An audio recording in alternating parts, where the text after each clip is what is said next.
지난 월요일이 광복절입니다. 광복절을 맞이해서 우리나라 건국이 언제냐? 1919년부터 시작을 해야 된다.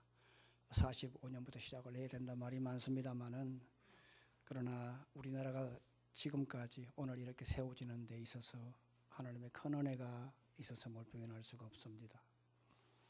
1945년도 5월 31일 우리나라 재헌국회 제1차 임시회의 때 임시의장이 바로 이승만 박사였습니다. 이때 단상 의장석에 등단한 우리 이승만 임시의장께서 전 국회의원들에게 오늘 이렇게 재헌국회 제1차 임시회의를 열게 하신 것은 하나님의 은혜다. 그래서 대한민국의 독립민주국의 제1차 회의를 열게 된 것은 전적인 하나님의 은혜인데, 이것은 예수를 믿는 사람이나 믿지 않는 사람이나 이건 인정을 해야 된다. 그래서 우리 모두가 다 하나님 앞에 감사 기도를 하자, 교회사에 그렇게 말씀을 하고, 이승만 박사가 감리교 신자였기 때문에 그 당시에 국회의원이었습니다. 재헌국회의원이었습니다만 감리교 목사였던 이윤영 목사님, 이윤영 의원에게 기도를 부탁했습니다. 그때의 이윤영 목사님은 재헌국회의원으로서 이렇게 기도를 드렸습니다. 먼저 하나님 앞에 일제 압방의 압제에 대해서 해방시켜준 하나님께 감사를 드리고, 그리고 우리들의 죄로 남북이 분단된 것을 회개하고, 그러면서 하나님 앞에 이 분단된 민족을 통일시키도록 간구를 하면서, 나아가 도탄에 빠진 국민들의 그리고 안녕과 복락을 위해서 간구하며, 나아가 전 세계 영구적인 평화를 위해서 기도하며 교회 기도를 마쳤습니다. 기독교 국가도 아닌 다종교 국가에서 우리나라 재헌국회 때 기도로 시작을 했다. 이건 하나님의 큰 은혜입니다. 또한 1948년도 8월 15일 우리나라가 정부를 수립할 때에, 대한민국 국가를 부를 때에 공식적으로 하나님 앞에 제창을 했습니다. 제창은 합창과 다릅니다. 제창은 똑같이 부르는 겁니다. 5.18 님을 위한 행진곡, 합창이냐 제창이냐 문제가 많잖아요. 합창은 다릅니다. 합창은 합창 단음만 부르고 부를 사람 부르지 않고 부르고 싶으면 부르는 것이 바로 합창입니다. 그러나 제창은 똑같이 부르는 겁니다. 어떻게 기독교 국가가 아닌 우리나라에서 정부 수립을 할 때에 동해물과 백두산이 마르고 닳도 하나님이 보호하사 하나님이라고 하는 이러한 공식적인 이러한 의의를 국가에다가 넣어서 제창할 수 있느냐 이 말입니다. 이건 은혜입니다, 여러분. 정말 큰 은혜입니다. 6.25 때 유엔 안전보장이사회 상임이사국이었던 소련이 불참함으로 참 기적적으로 파병 결정해서 트루만 대통령이 결정을 해서 유엔군에서 그렇게 파병이 돼서 우리나라를 도운 일이 있습니다. 휴전하고 난 다음에 잿더미 같은 우리나라, 참 그야말로 이러한 참 어려운 이런 나라에 하나님께서 도와주셔서 지금은 우리나라가 수출 6위의 경제대국이 되어졌습니다. 40년 전만 하더라도 우리나라에 여러분 못 하나 만들지 못했습니다. 아십니까? 저는 대학을 졸업하고 현장에 바로 들어갔기 때문에 너무나 잘 압니다. 스파나 하나 만들지 못한 나라였습니다. 볼트나트를 쪼을 때에 스파나 우리 국산은 하기가 딱 당기면은 스파나 앞에 있는 대가리가 딱 날아갔습니다. 지금도 저는 기억합니다. 우리나라에서 공구를 가장 잘 만든 회사가 세신입니다. 지금 그거 있는지 모르겠지만 아마 있다면 있을 거예요. 못 하나 못 만들었습니다. 왜? 퀸칭, 에널라이징 이러한 연금술이 발달하지 않기 때문입니다. 못 치면 구부러졌습니다. 그런 나라가 우리나라 지금 제철 강국이 되어졌습니다. 체육관 못 만들어서 필리핀에도 도움을 받아 장충체육관 만들었습니다만 지금은 세계 토목공사의 최강국이 우리 대한민국입니다. 얼마나 못 살았던지 수출할 게 없어서 돼지를 수출했고요, 가발을 수출했습니다. 이런 최빈국의 나라가 지금 3만 불의 참으로 경제 대국이 되어졌습니다. 따라서 우리 조국을 가만히 보게 되면 참으로 이 현대사에서 가히 기적이라고 하는 말 외에는 다른 말로 표현할 수 없을 정도로 하나님의 큰 은혜가 있었습니다. 이런 우리 조국에 이런 기적이 일어난 것을 많은 사람들은 우리 민족이 가진 기질이다, 우리 민족이 가진 장점이 있기 때문에 이렇게 말을 하는 사람이 있습니다. 인정을 합니다. 그러나 그것만으로는 부족을 합니다. 왜냐하면 2차 대전 후에 신생 국가를 보게 되면 그 국가나 국민들도 나름대로 장점이 있었습니다. 우리보다 자원도 많았고요, 인구도 많았고요, 또 전쟁도 겪지 않은 나라, 대표적인 나라가 필리핀이죠. 미얀마, 옛날 버마입니다. 다 우리 6.25 때 우리를 파병하고 도와준 나라들입니다. 터키입니다. 우리를 도와줬습니다. 심지어 북한 70년대까지는 우리보다 잘 살았습니다. 김일성이 있을 때는. 그들은 장점 없었습니까?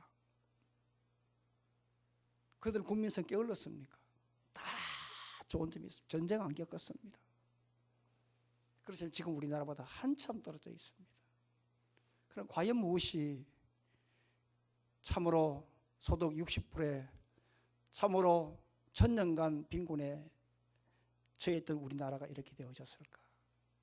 그것은 초고 목표 시절에 우리 믿음의 선배들이 밤낮 부르짖던 그 기도 덕분입니다. 하나님을 우리 대한민국의 국가와 민족과 인생의 주인됨을 공식적으로 선포한 그 믿음의 기도가 오늘 이만큼 만들었습니다. 일제강점기, 6.25, 5.16 혁명 이후에 조국 근대화 시절 기름이 없어서 유리파동, 그리고 괴물 IMF를 거칠 때 역사적인 고비마다 눈물의 기도가 바로 오늘 우리 한국을 이만큼 만들었고, 하나님을 그야말로 하나님으로 인정을 하고 이만큼 우리 국가와 민족의 인생의 주인됨을 공식적으로 선포했을 때에 우리나라의 이 국력과 국격이 이만큼 성장이 된 것입니다.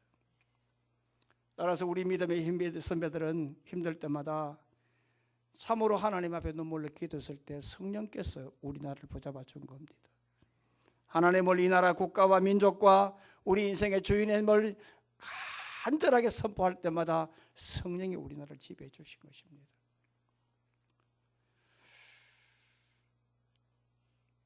그렇지만 여러분들, 여기서 만족해서는 안 됩니다. 끝내서는 안 됩니다. 왜냐하면 우리나라가 위기이기 때문에 그렇습니다. 그렇기 때문에 지금 더욱더 기도해야 되고 더욱더 매달려야 합니다. 제가 얼마 전에 소개했던 그들은 소리내지 울지 않는다, 또 시민사회, 서울대 사회학과 교수인 송호근 교수 박사님, 이분이 중앙일보에 계속 칼럼에 연재를 합니다. 보시는 분들 보십시오. 칼럼 참 글을 잘 씁니다. 이분이 2013년도에 12월 3일 날 불길한 만국예감이라고 하는 제목으로 칼럼을 썼는데, 내용을 소개하면 오늘의 한국 상황은 구한말 만국대와 정확히 일치한다. 아니, 그때부터 더 열악하다. 왜냐하면 한국을 두고 벌어지는 극동 정세와 그리고 그와 아랑곳 없이 터지는 내부 분열 때문입니다. 누군가 항변한다. 그래도 100년 동안 우리가 힘을 키웠는데 오늘의 한국은 구한말의 조선이 아니라고 항변을 한다. 그렇지만 지금 미국이나 중국이나 일본을 보라. 한국이 커진 것보다 더 커졌고 북한 변수가 돌출한 이 시대에 한국의 입지는 한없이 축소되고 있다라고 하는 칼럼을 이 송호근 교수가 실었습니다. 지금 우리나라 보세요. 정치, 경제, 안보적으로 주위 열강 가운데 갈수록 축소되고 있는 것 사실입니다. 이래저래 눈치를 보고 있는 것 또한 사실입니다. 안보를 보세요. 사드 문제로 지금 중국과 신경전 벌이고 있습니다. 중국 칭다오에서 인천으로 다니는 배 요즘 카페리 손님이 없어요. 무역 보복하고 있습니다. 지금 북한 날마다 지금 핵위협으로 공갈을 치고 있습니다. 외교 보세요. 미국에 있는 트럼프인지 포크한지 모르겠습니다만 그 양반이 날마다 지금 주한미군 철수해야 된다, 공말 탔다, 공짜 기차 탔다, 그리고 무역 제도 새롭게 해야 된다. 연일 공갈을 치고 있습니다. 경제를 보세요. 지금 민주당에 있는 히러리, 트럼프 똑같이 하는 말이 미국 우선이다. 보호무역 주장하고 있습니다.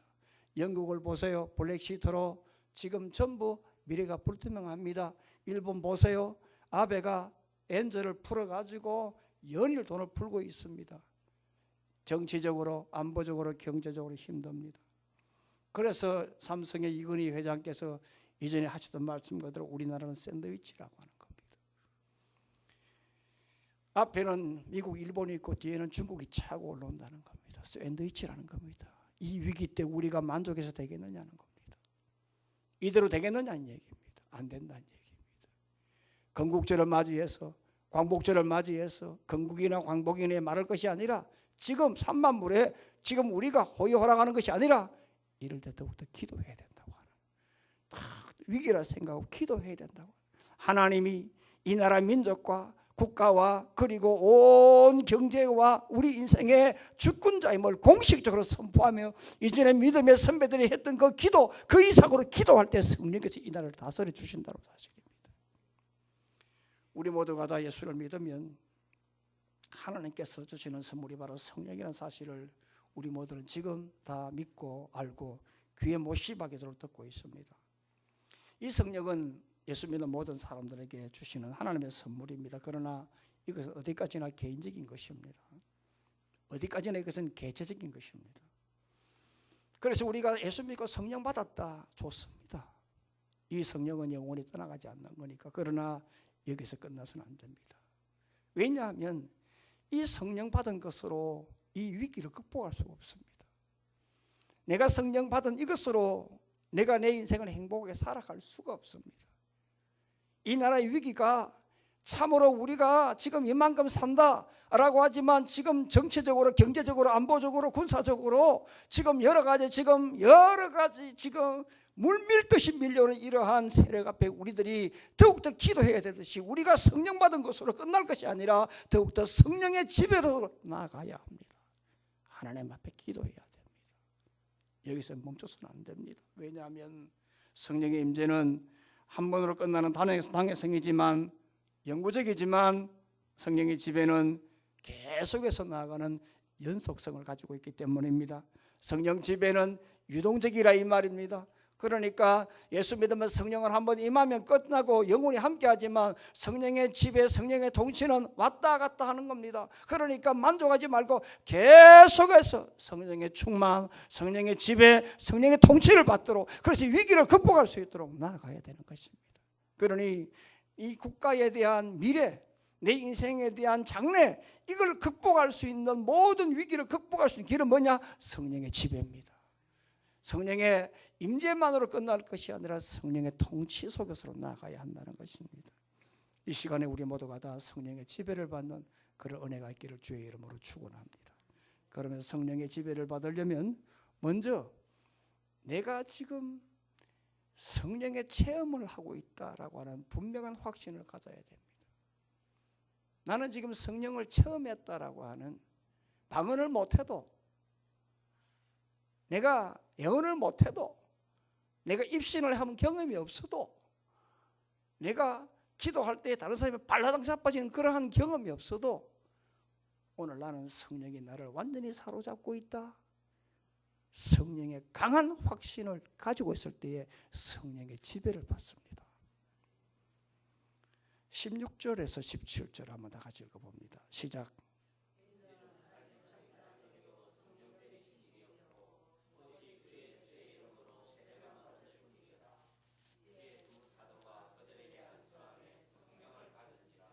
지난 시간에 스데반이 예루살렘 교회에 큰 박해가 있을 때, 스데반 사건으로 박해가 있을 때에 모든 성도들이 야밤에 보따리를 이고지고 메고 다 유대로, 사마리아로, 그리고 저 터키 쪽으로 디아스포라 도망을 갔습니다.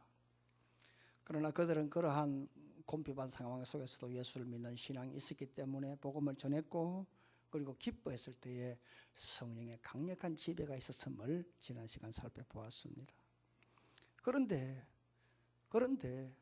오늘 이 예루살렘 사람들이 사마리아로 도망을 갔을 때, 거기서 복음을 전도했을 때 거기에 수많은 사람들이 예수를 믿었다라고 하는 소문을 듣고 예루살렘 사도들이 이제 베드로와 요한을 사마리아 쪽으로 파송을 한 겁니다. 가서 한번 알아봐라. 이게 무슨 말이냐? 저 사람들 예수 믿느냐? 이 소문이 진짜냐? 한번 가서 확인을 해봐라 파송을 했습니다. 여러분, 예루살렘 교회가 이 베드로와 요한을 사마리아로 파송한 이 사건은 대단한 사건입니다.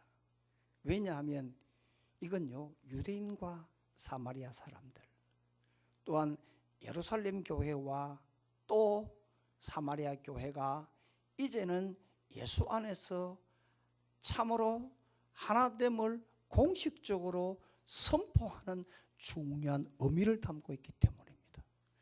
유대교와 사마리아교, 유대인과 사마리아 사람들은 원수지간 아닙니까? 그런데 이들이 베드로와 요한을 파송했다는 것은 이제는 그들이 예수 안에서 손을 잡고 하나됨을 공식적으로 선포하는 중요한 메시지, 의미를 담고 있는 것입니다. 왜냐하면 요한은 누가복음 9장 54절을 보게 되면은 요한이 얼마 전에, 그러니까 지금이 예수님 부활하시고 난 다음에 얼마 전에 예수님 살아계실 때 누가복음 9장에 요한이 뭐라고 하느냐 하면 저 사마리아 사람들 불을 명해서 확 썰어버리세요 했어요. 사도 요한이 이런 말을 했어요. 저 인간 아니라 이 말입니다. 그랬던 요한이 세상에 사람도 아니라고 예수님에게 불을 내려 저 동네 완전 싹 썰어버리라고 해서 예수님께 책망을 받고 꾸중을 받았던 요한 입장에서 세상에 예수님 부활하시고 난 다음에 이 땅에 성령이 임하고 이 땅에 예수 믿는 사람들이 생기니까, 그래서 자기들이 참으로 예루살렘 사도들이 가보라 파송을 받는 입장에서, 파송받은 입장에서 얼마나 자기 입장이 공고했고 자기 입장이 얼마나 난처했고 얼마나 희한했겠고 얼마나 기가 막혔겠습니까? 생각을 해보세요. 여러분들 가운데서 액담을 뽑던 사람이 예수 믿으면, 그래서 그 사람이 다른 사람이 그 집에 한번 가보자 할 때 여러분들 금방 했던 말이 있는데 얼마나 입이 참으로 무한하겠어요. 이해되시죠? 무슨 말인가? 이해되시죠? 금방까지 손가락질 했는데 보니까 아니더란 말이. 그러니까 얼마나 내가 민망하겠느냐 말이지. 요한이 그런 입장이란 말입니다. 그래서 베드로와 요한이 사마리아 파송을 받고 15절 말씀에 그들이 내려가서 사마리아로 가서 예루살렘 교회 사람들처럼 기도했을 때 거기에 성령이 임했던 것입니다. 왜 이렇게 성령 받기를 기도를 했을 때에 왜 이렇게 기도를 했을까? 15절에 왜 그들을 위하여 성령 받기를 기도했을까? 16절 보니까 오늘 그 사람들에게는 성령, 사마리아 사람들의 성령을 내리신 일도 없고 오직 그 사람들은 세례만 받았을 뿐이었기 때문에 이 베드로와 요한이 가서 기도했다라고 했습니다. 그리고 난 다음에 기도했을 때 17절에 안수했을 때에 성령이 임했다라고 했습니다. 여러분, 여기에서 중요한 메시지가 있어요. 과연 사마리아 사람들이 성령을 받지 못했을까? 생각해요. 12절 말씀 보세요. 12절 말씀 보게 되면은 오늘 사마리아 사람 빌립을 통해서 전도함을 그들이 믿고 했어요. 그들이 누구예요? 네? 사마리아 사람들이 믿고 남녀가 다 세례를 받았다 이 말. 아멘. 그러면 신약 시대 예수 믿으면 성령 받습니까? 안 받습니까? 분명히 이야기하세요. 받습니까? 안 받습니까? 받습니다. 받는데 왜 14절부터 16절 17절까지 베드로와 요한이 가서 기도하니까 성령이 임했다. 이게 무슨 말이냐 이 말이에요. 그러면 지금까지는 예수 믿고 하나님의 보정으로 우리에게 성령을 선물로 준다, 그 말은 거짓말입니까? 무슨 말입니까 이 말이? 이 말은 무슨 말이냐 하면요, 사마리아 사람들이 예수 믿고 이미 성령을 받았어요. 성령을 받았으나 이 사람들의 성령을 받았다는 확신한 성령에 대한 체험의 확신이 없었어요. 그러니까 예수 믿고 성령을 받았으나 성령의 체험에 대한 확신이 없으니까 사람들이 무기력하죠. 비실비실하죠. 희미하죠. 그리고 추진력이 없죠. 그래서 이때에 베드로와 요한이 찾아가서 다시 한 번 더 기도했을 때 그들이 확실한 성령의 체험을 가질 수 있었다는 얘기입니다. 그러므로 오늘 여러분들이 이 말씀을 보면서 내 자신이 예수를 믿고 아직도 예수 믿은데 성령 받았다라고는 확신이 없거나 사마리아 성도들처럼 비실비실하거나 매사에 자신감이 없거나 태보하거나 희미하거나 추진력이 없거나 아리까리할 때에 그럼에도 불구하고 나는 성령 체험을 받았다라고는 확실한 그러한 믿음을 가질 때에 성령의 지배를 받을 수가 있습니다. 내가 성령의 사람이다라고 나는 성령 체험을 했다라고 예수 믿고 난 다음에 나는 지금 죽어도 천국 갈 수 있다고 어떤 악한 마귀가 오더라도 이길 수 있다라고 하는 확실한 그러한 중보에 대한 역사를 믿는 그런 확실한 신앙이 있을 때에 성령이 강하게 통치하는 겁니다. 문제는 이러한 확신이 성도들이 없기 때문에 성령의 통치가 일어나지 않는다는 겁니다. 꼭 어떤 사람처럼 방언을 하고 펄펄 뛰고 불을 받았다라고 하고 상기도를 하고 3일에 한 번씩 아니야 한 달에 한 번씩 11조 금식을 하고 40일 금식을 1년에 아니요 이 평생에 한두 번씩 하고 하는 사람들만이 성령 체험을 받았다라고 생각하는 사람들이 많다 이 말입니다. 아니라 이 말입니다. 내가 예수 믿고 별다른 체험은 없었지만은 그럼에도 불구하고 확실하게 성령이 나를 통치하고 있다는 그러한 이 확실에 대한 믿음이 있을 때에 성령이 지배한다 이 말입니다. 지금 이것을 말씀하고 있어요. 예수 믿으면 절대로 성령은 떠나가지 않습니다. 믿습니까? 방언 안 해도 괜찮아요. 방언 못 해도 괜찮아요. 귀신 못 해도 괜찮아요. 예수 믿으면 성령이 임해요. 그러나 그런 성령으로는 못 산다 이 말입니다. 간헐적이라 이 말입니다. 비실비실하단 말입니다.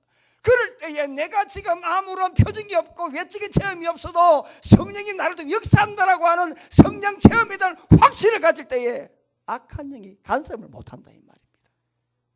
할렐루야. 이 신앙을 가지라 이 말입니다. 이 말씀에서 성령 지배받는 게 별거 아니에요. 그러니까 자꾸 앞으로 나가야 돼요. 이것으로 만족해서 끝나서는 안 돼요. 성령이요 성령이요 성령이요 자꾸만 나가야 돼요. 절대로 여기서 머물러서는 안 돼요. 여러분 제가 너무나 자주 했던 이야기입니다. 여러분들 한번 보세요. 어떤 사람들은 예수 믿고 성령을 받아야 성령 체험이 있어야 또한 어떤 외적인 그러한 방언이나 예언 같은 걸 해야 오늘 성령 세례를 받았다라고 하는 그러한 여러분 말을 제가 너무 많이 했잖아요. 왜냐? 우리 교회가 이 옛날 제가 이 부임할 때 완전 기도원이었잖아요. 그러니까 막 자빠지고 넘어지고 그 다음 부들부들 떨고 심지어 막 거품 흘리고 입신하고 이러한 어떤 외적인 것이 있어야 은사가 있어야 성령 체험을 받았다라고 하는 거예요. 옛날에 제가 한 30년 전에 저 하늘산 기도원 이초성 목사 거기에 저 하늘산 기도원 저 가게 되면 거기는요 저기는요 전부 다 산에 나무를 다 잘라놨어요.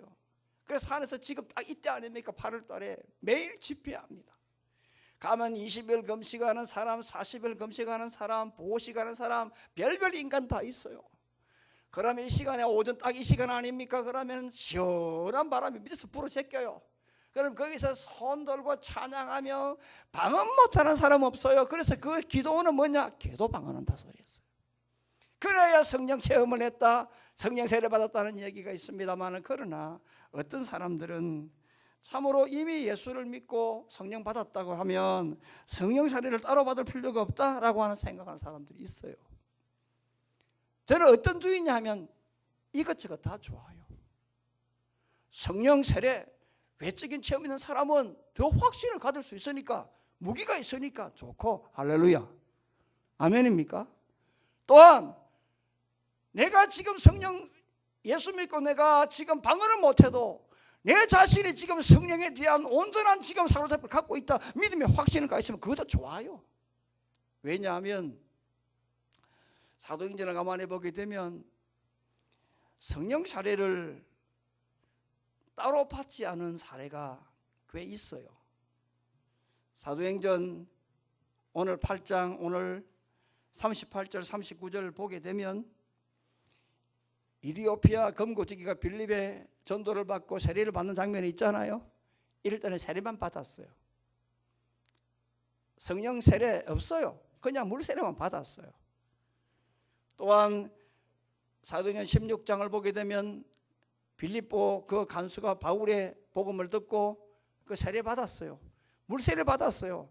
성령 세례를 따로 받은 게 아니에요. 그럼 이 사람들은 믿고 세례 받아 성령 안 받았습니까? 받았잖아요. 또 동시에 성령 체험을 특별히 언급한 데도 있어요. 오늘 본문이 그것이고요. 또한 뭐예요? 또한 사도행전 2장에 다락방에서 마가다락방에서 성령께서 불의 혀처럼 처음에 일어난 역사가 있어요. 또한 사도행전 10장을 보게 되면 고린도 집에 바울이 베드로가 거기에 복음을 증거하니까 거기에서 복음을 증거했을 때에 그들이 세례를 받고 방언이 터진 거예요. 예, 방언이 터졌어요. 이 성령 체험이 있어요. 또 동시에 19장 5절 6절 보게 되면 에베소에서 바울이 복음을 선포하고 세례를 줬을 때에 그들의 뭐냐? 방언이 터졌어요. 그러니까 여러분 한번 보십시오. 오늘 어느 것이 많느냐는 겁니다. 내가 예수 믿고 성령에 대한 어떤 특별한 체험을 해야 성령 세례를 받았느냐, 내가 예수 믿고 특별한 체험을 안 했는데도 성령 체험을 받았느냐. 간단합니다. 정리하십시오. 여러분들이 성령의 체험이 있어도 좋고 성령의 체험이 없어도 좋고 예수 믿고 나면 성령이 나한테 임한다는 사실, 그리고 이 성령을 가지고 어떤 경우도 나는 성령의 확신을 가지고 처음 받았다, 나는 성령이 함께한다, 성령이 죽어도 나와 함께 떠나지 않는다라고 하는 분명한 그러한 체험의 확신을 가질 때에 성령이 여러분들 인생을 통째로 지배하시고 인도하신다는 믿기를 바랍니다. 이런 확신을 갖기를 바랍니다. 제 가족 얘기를 해서 뭐 그렇습니다만 우리 누님 오건사가 지금 부산 명지 삼성자동차 앞에 거기 오션타운이라고 하는 최고 금싸라기 땅인데 그 땅이요 얼마나 비싼지 내가 참 더러워서 내가 참 요만한 한 평에 얼마 한다. 마음스 치킨을 요즘 해요. 그 양반이요. 가리니까 돈독이 들어가지고요. 예, 권사가 돈독이 오르니까 눈에 보이는 게 없더라고요. 예, 그래서 하여간 이제 늙음하게 노후 준비한다고 하는데 참 보기 괜찮더라고요. 그래서 나는 통영 마음스 치킨 생각하는 줄 알고요. 개업할 때요. 부산 자유평화시장 가가지고요. 그 꽃 억수로 큰 거를 사갔어요. 그것도 할인 도매인데 13만 원짜리 샀으니까 이런 데서 한 20만 원 줘야 될 거예요. 나는 통영 마음스 치킨 거 로타리 있는 그 정도 되는 줄 알았어요. 왜냐? 햄버거 집이니까 마음스 치킨 맛있잖아요. 그래 갔어요. 갔는데 미안합니다 이런 말해서 뭉디 고공력만 합니다 진짜. 내 세상에. 근데 거기 점포세가 어마어마하게 비싸더라고요. 그래서 내가 이래서 이게 무슨 명동이냐 했어요. 그래가 한 몇 달 뒤에 가보니까요. 그 점포가 얼마나 큰지요. 거꾸로 들으세요. 얼마나 큰지. 내 꽃이, 예? 내가 간 꽃을 저 구석에 처박아 놨더라고요. 왜? 보관할 장소가 없으니까.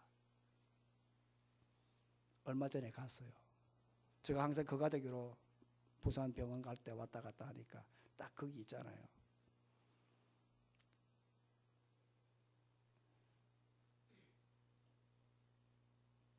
참된 성령 충만이 뭐냐?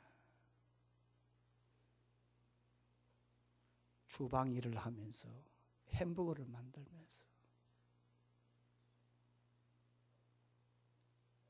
참된 성령 충만은 내가 하는 일에 감사를 할 때, 할렐루야. 새벽기도 가서 방은 좋아요, 산기도 좋아요. 그런 외적인 체험이 없어도 내가 하는 일을 통해서 하나님의 영광, 이 하나 음식을 통해서 그리스도의 영광이 나타나고, 이 음식 하나, 햄버거 하나를 통해서도 하나님의 그러한 복음이 전달된다면 감사하다. 그 일 자체가 감사하다. 그래서 정말 자기가 성령에 대한 은혜가 무언가를 이번에 확실히 깨닫더라고요. 여러분, 이것입니다. 외적인 음사 없어도 괜찮아요. 여러분들이 하는 일을 통해서도 얼마든지 성령과 교감할 수가 있어요. 여러분들이 내가 지금 확실한 성령 체험을 하고 있다라고 하는 그러한 확신을 가지시고 성령의 지배를 받는 여러분들 되기를 주의 이름으로 축원합니다. 또 하나는, 성령은 하나님께만 주시는 은사임을 알고 하나님을 찾아가세요. 19절 20절 다 같이 읽습니다. 시작.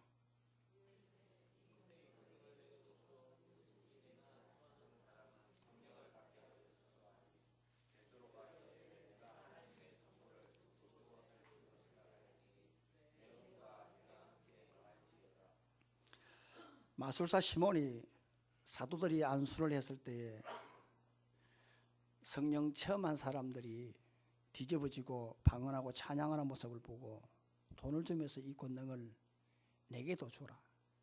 네?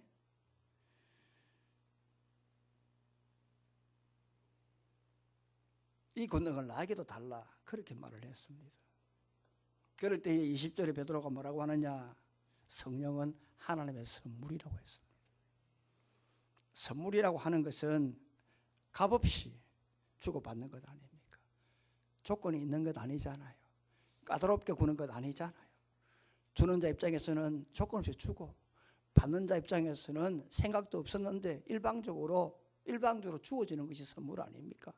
거기에 무슨 조건이 있고 요구가 있습니까? 그런데 지금 이 시몬이라는 이 인간은 예수를 믿었지만서도 아직도 성령을 돈을 주고 살려고 하는 이러한 기가 막힌 일이 있었어요. 그러니까 성령의 지배는 어떤 사람들이 받느냐 하면, 성령은 하나님께서만 주시는 선물인 줄 알고 사람을 찾아가고 돈을 가지고 하는 것이 아니라 하나님을 찾아가야 돼요. 그러나 여러분, 이것만 결론적으로 먼저 아세요. 사람 찾아가지 마세요. 사람에게 함부로 머리 들이지 마세요. 여러분 한다고 하면 복채 많이 내라고 하는 데 있잖아요. 어느 기도원 가게 되면, 여러분 기도 용하다가는 목사님 가게 되면 헌금 많이 해라고 하잖아요. 그거 전부 다 예수 사기꾼들이에요. 그런 게 아니에요. 성령은 하나님이 주시기 때문에 하나님께 찾아가야 돼요. 아시겠습니까? 쓸데없는 데 눈을 기울이지 마세요. 요한복음 7장 37절로 38절의 말씀을 보게 되면, 명절 끝날 곧 큰 날에, 이날의 수장절 초막절이에요. 이날이 무슨 날이냐 하면 7일간 계속되는 절기인데, 마지막 날에 제사장이 실로암 연못에다가 금두준다를 가지고 물을 이렇게 가득 담아다가 제단에 붓는 의식이 바로 뭐냐 하면 이 초막절이요, 수장절이요, 그리고 장막절입니다. 그것은 바로 벼농사를 해서 하나님께 참으로 우리에게 농사를 해주셔서 감사하고, 또 내년에도 이런 은혜를 달라고 기원하는 그런 제사를 드리고 있는데, 그때 뭐라고 했느냐? 예수님이 37절에 누구든지 했습니다.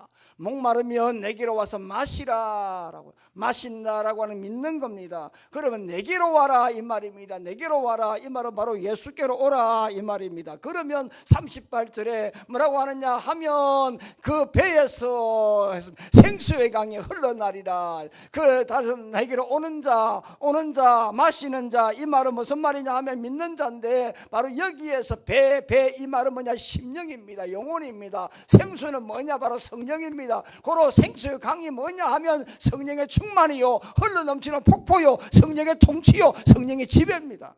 그러므로 목이 컬컬하고 위기가 오고 답답할 때 어떻게든 주께로 찾아가야 됩니다. 주께로 가야 됩니다. 예수께로 가야 됩니다. 예수께 가면 세상의 물이 아니라 영원한 우리에게 목마르지 않는 성령에 대한 폭포수, 성령의 지배를 예수께서 주신다고 말씀하고 있습니다.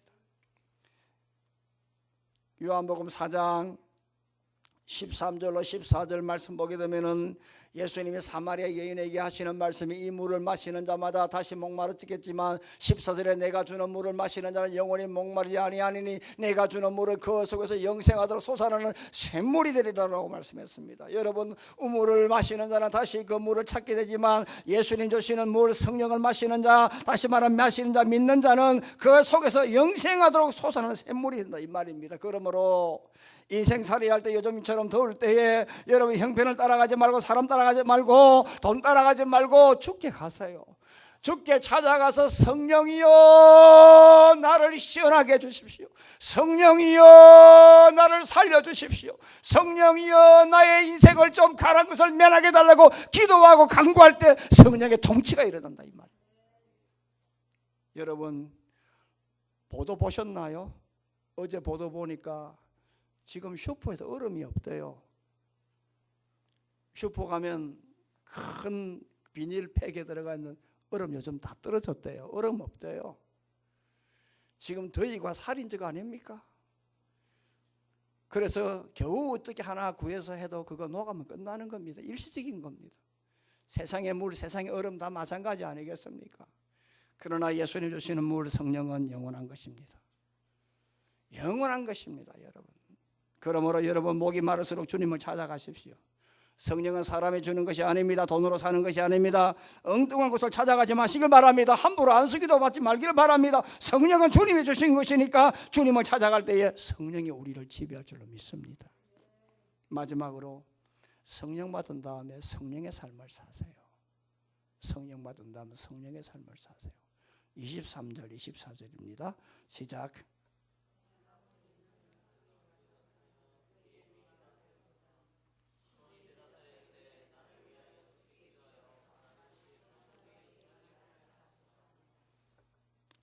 여러분 빌립 지사가 사마리아 전도를 했을 때에 이 자칭 근자 시몬도 예수를 믿고 세례를 받고 마술을 현혹하던 그런 죄를 끊어버리는 이런 모습을 보면서 사람들이 전부 다 놀래 자빠지고 빌립도 아니 이 시몬도 빌립의 동역자로 제자의 삶을 살기로 작정하고 같이 길을 걸어갔습니다. 그러나 이 시몬에게 두 가지 큰 문제점이 있었는데 하나는 20절에 방금 말씀한 것처럼 성령을 돈으로 살라고 했던 이게 문제였고요. 하나는 24절에 뭐라고 하나 23절 보면 아직도 이 사람에게는 뭐야? 악독이 가득하고 불의가 아직도 이 사람에 남았던 겁니다. 쉽게 말하면 시몬이라고 하는 이 사람은 예수 믿고 성령은 받았으나 네? 네? 예수 믿고 성령을 받았으나 그 다음에 변화의 삶이 없었어요. 성령의 삶을 살지 못했어요. 그래서 지금 20절에 뭐라고 하느냐? 성령을 돈으로 살라고 하니까 베드로가 너 은과 너가 함께 망할지어다라고 했어요. 저주를 퍼부었어요. 그러자 이 시몬이 24절에 뭐라고 하느냐 하면 나를 위하여 주께 기도해서 말한 것이 하나도 내게 임하지 않도록. 이게 뭐예요? 자기가 옛날에 했던 마술이에요. 마술이 그렇잖아요. 돈 받고 죄 사해 주겠다고 하는 거 아니겠어요? 귀신 나가도록 해주겠다고 하는 거 아니겠어요? 이 사람이 예수를 믿었습니다마는 아직도 마술의 습관이 남아서 요술적인 심리업으로 자기의 마음을 안정시키려고 하는 그런 것이 있었다 이 말입니다. 그러니까 예수를 믿었으나 아직 형태는 습관은 옛날 그대로였다. 이해되시죠? 이해되시죠? 무슨 말인가? 예수 믿었으면 예수 믿는 사람답게 살아야 성령의 통치를 받는데 예수를 믿어서는 아직도 그 구습과 그러한 이 악습에서 벗어나지 못했던 거예요. 그러니까 성령의 지배를 못 받는 거 아니에요. 성령의 통치를 못 받는 거 아닙니까? 그러니까 여러분들이 예수 믿었으면 예수 믿는 사람답게 살아야 성령이 온전히 우리를 통치합니다. 다른 것 없어요, 여러분. 시간 관계상 제가 한 가지 예만 말씀드리고 마치겠습니다. 우리 한국 사람들 특히 외국에 여행 갈 때 최고 많이 입고 가는 옷 있죠? 아시죠? 등산복. 왜? 만국 공통의복입니다. 척 보면 압니다. 특히 유럽 갈 때 제발, 미국 갈 때도 괜찮아요. 유럽 갈 때 제발 입지 말라고 하는 거죠. 제발 입지 말라고. 한 가지 더 이야기를 할까요? 유럽에는 호텔에서 한국 사람 안 받는다고 게시를 해놨어요. 인폼을 딱 붙여놨어요. 왜 그러냐 하면요, 한국 사람들 위에 그 호텔 안에 그 담요 있잖아요. 하얀 CQ 깔잖아요. 그 위에 펴놓고 뭐합니까? 고스톱 칩니다. 딱 좋잖아요. 소리 잘 안 나고 탁탁 치는데 그것까지 괜찮아요. 담배 피우다가 군빵꾸 다닌 거예요. 그냥 나가는 거예요. 그러니까 그건 용납을 못하는 거예요. 외국 사람, 유럽 사람들. 또 그것까지는 괜찮아요. 어떤 호텔에서는 다리미를 필요하면 다리미 가져가라고 딱 붙여놨어요. 여러분 호텔 가면 다리미 다 있잖아요. 방마다. 그런데 다리미를 다 뺐어요. 한국 사람 많이 오는들. 그리고 필요하면 얘기해요. 왜 그런 줄 아세요? 왜 그런 줄 아세요? 한국 사람들 저녁에 소주 한잔 마시려고 하니까 삼겹살 구워 먹으려고 하니까 불판이 없거든. 그러니까 다리미 가지고 전기 꼽아가지고 벌걸 달아가고 있어 삼겹살 구워 먹고 있는 거예요. 실화입니다. 다리미를 열을 가해가지고 그걸 디비가 그걸 불판 후라이팬 만들어가 먹었다니까. 이게 우리나라의 국격입니다. 인격입니다. 중국 사람들 지금 아무리 지금 해도 아직도 우리 알로 보는 게 있잖아요. 그게 뭐냐? 국민의 인격, 국격이 떨어지기 때문에 그래요. 국격이 떨어지기 때문에 그래요. 유럽 사람들 아무리 나라가 적어도 우리보다 사는 질이 높거든요, 사실. 그래서 우리는 사실은 유럽 가면 좀 기가 좀 쪼리는 게 있잖아요. 그거예요, 여러분. 그렇습니다, 여러분. 그래서 나라의 힘, 국력이 국민의 인격, 국격이에요.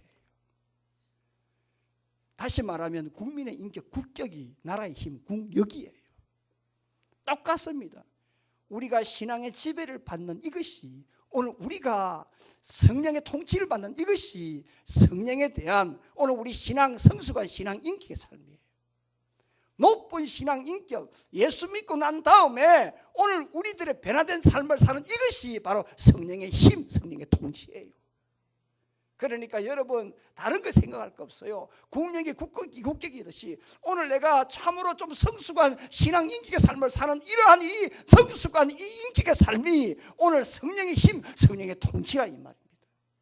그러므로 여러분들 예수 믿고 나면 예수 믿는 사람답게 살아야 성령의 통치를 받습니다. 여러분 만족하지 마세요. 성령을 받은 것으로 끝나지 마세요. 더 나가세요.